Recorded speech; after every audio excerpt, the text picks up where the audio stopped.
নেমে আসছে। যদি আশা না থাকতো তাহলে কেউ রাস্তায় সবাই তাদের নিজ নিজ কাজ ফেলে এসে বসে থাকতো।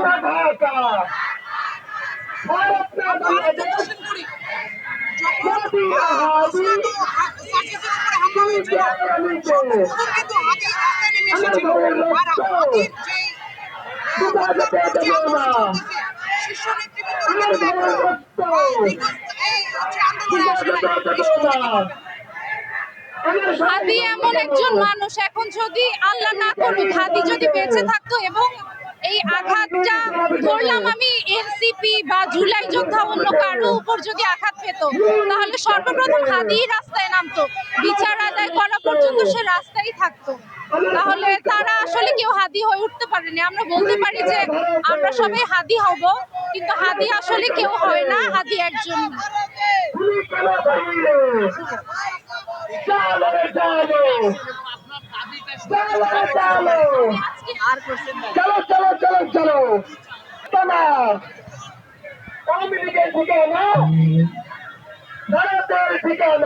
আমি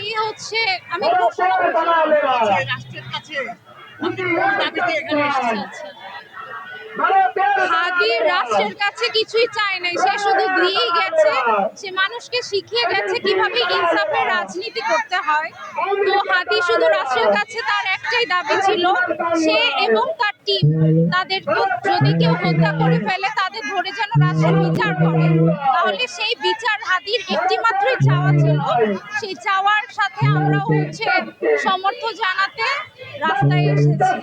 আর শুধু হাদি না, প্রত্যেকটা যত খুনি আছে, যত হত্যা হয়েছে, যত গুম হয়েছে, যত নির্যাতন হয়েছে, সবকিছুর বিচার আমরা চাই। ইন্টারিম কিন্তু আমাদের যারা জুলাই যোদ্ধা তাদের রক্তের উপর পাড়া দিয়ে কিন্তু ক্ষমতায় গ্রহণ করেছে। তো তাদের তো এটা তাদের দায়িত্ব।